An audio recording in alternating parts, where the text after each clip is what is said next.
ಮನೆ ಊಟದ ನಿರೀಕ್ಷೆಯಲ್ಲಿದ್ದಂತಹ ನಟ ದರ್ಶನ್ಗೆ ಇವತ್ತು ಮತ್ತೆ ನಿರಾಸೆಯಾಗಿದೆ. ಇವತ್ತು ಮ್ಯಾಜಿಸ್ಟ್ರೇಟ್ ಕೋರ್ಟ್ನಲ್ಲಿ ಇದೇ ವಿಚಾರಕ್ಕೆ ಸಂಬಂಧಪಟ್ಟಂತೆ ಸುದೀರ್ಘವಾಗಿ ವಾದ ಪ್ರತಿವಾದವನ್ನು ಆಲಿಸಿದಂತಹ ನ್ಯಾಯಾಧೀಶರು ಮತ್ತೆ ಆದೇಶವನ್ನ ಮುಂದೂಡಿಕೆ ಮಾಡಿದ್ದಾರೆ. 25ಕ್ಕೆ ಕಾಯ್ದಿರಿಸಿದ್ದಾರೆ. ಈ ಕುರಿತಂತೆ ಒಂದು ವರದಿ ಇದೆ, ಬನ್ನಿ ನೋಡ್ಕೊಂಡು ಬರೋಣ. ದರ್ಶನ್ಗೆ ಸದ್ಯಕ್ಕೆ ಜೈಲೂಟವೇ ಗಟ್ಟಿ. ಸ್ಟಾರ್ ಎಂದಾಕ್ಷಣ ಬಿರಿಯಾನಿ ಕೊಡುವುದಕ್ಕೆ ಸಾಧ್ಯನಾ? ಹುಷಾರಿಲ್ಲದಿದ್ರೆ ಉಪ್ಪು ಖಾರ ಇಲ್ಲದ ಸಪ್ಪೆ ಊಟ ಕೊಡಿ. ದರ್ಶನ್ಗೆ ಜೈಲೂಟವೇ ಸೇರ್ತಿಲ್ಲ, ಜೈಲಲ್ಲಿ ನಿದ್ದೆ ಬರ್ತಿಲ್ಲ, ಜೈಲೂಟ ತಿಂದು ಹೊಟ್ಟೆನೂ ಸರಿ ಇಲ್ವಂತೆ. ಹಿಂಗೆ ಹೇಳ್ತಿರೋದು ನಾವಲ್ಲ, ಬದಲಾಗಿ ದರ್ಶನ್ ಪರ ವಕೀಲರು. ಹೌದು, ದರ್ಶನ್ ಜೈಲು ಸೇರಿ 1 ತಿಂಗಳು ಕಳೆದ್ರೂ ಅವರಿಗಿನ್ನೂ ಜೈಲೂಟ ಅಡ್ಜಸ್ಟ್ ಆಗಿಲ್ವಂತೆ. ಜೈಲೂಟ ತಿಂದರೆ ಬೇಧಿಯಾಗುತ್ತಂತೆ ಅಂಥೇಳಿ ದರ್ಶನ್ ಪರ ವಕೀಲರು ಹೈಕೋರ್ಟ್ಗೆ ಅರ್ಜಿ ಸಲ್ಲಿಸಿದರು. ವಿಚಾರಣೆ ನಡೆಸಿದ ಕೋರ್ಟ್ ಕೇಸನ್ನು ಮ್ಯಾಜಿಸ್ಟ್ರೇಟ್ ಕೋರ್ಟ್ನಲ್ಲಿ ಇತ್ಯರ್ಥ ಮಾಡಿಕೊಳ್ಳಿ ಅಂಥೇಳಿ ಪ್ರಕರಣವನ್ನು ವರ್ಗ ಮಾಡಿದೆ.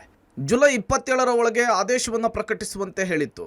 ಇವತ್ತು ಮನೆಯೂಟದ ಸಂಬಂಧ ಮ್ಯಾಜಿಸ್ಟ್ರೇಟ್ ಕೋರ್ಟ್ನಲ್ಲಿ ಸುದೀರ್ಘ ವಿಚಾರಣೆ ನಡೆದಿತ್ತು. ನ್ಯಾಯಾಧೀಶರು ವಾದ ಪ್ರತಿವಾದವನ್ನು ಆಲಿಸಿದ್ದಾರೆ.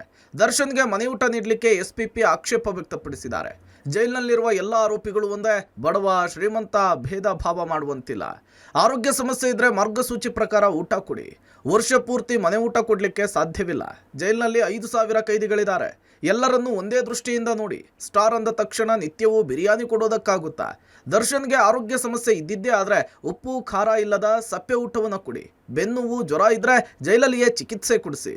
ದರ್ಶನ್ ಅವರ ಮುರಿದಿರುವ ಕೈಗೆ ಮಾತ್ರ ಚಿಕಿತ್ಸೆ ಪಡಿತಿದ್ದಾರೆ. ಕುಡಿಯಲು ಬಿಸಿನೀರು ಬೇಕು ಅಂದರೆ ಜ್ವರ ಬಂದಾಗ ಮಾತ್ರ ನೀಡ್ತಾರೆ.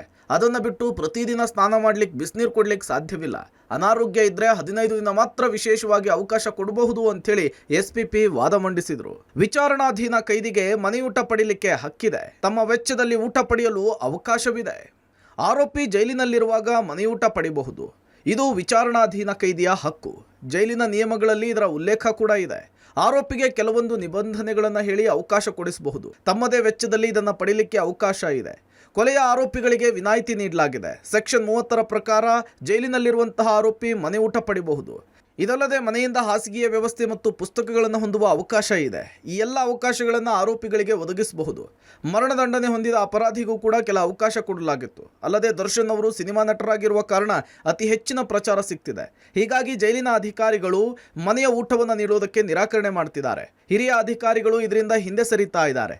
ಈ ಹಿಂದೆ ಕುಖ್ಯಾತ ಆರೋಪಿ ಚಾರ್ಲ್ಸ್ ಶೋಭರಾಜ್ಗೆ ಕೂಡ ಮನೆಯ ಊಟವನ್ನು ಕಲ್ಪಿಸಲಾಗಿತ್ತು. ಯಾವಾಗ ಆರೋಪಿ ಅಪರಾಧಿ ಅಂತೇಳಿ ಕೋರ್ಟ್ ಶಿಕ್ಷೆ ನೀಡುತ್ತದೋ ಅಲ್ಲಿಯವರೆಗೂ ಈ ಎಲ್ಲ ಅವಕಾಶಗಳನ್ನು ಬಳಸ್ಕೊಳ್ಬಹುದು ಅಂತೇಳಿ ದರ್ಶನ್ ಪರ ವಕೀಲರು ವಾದವನ್ನು ಮಂಡಿಸಿದ್ದಾರೆ.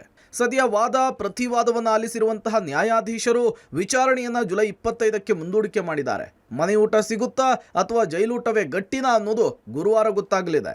News desk, public TV.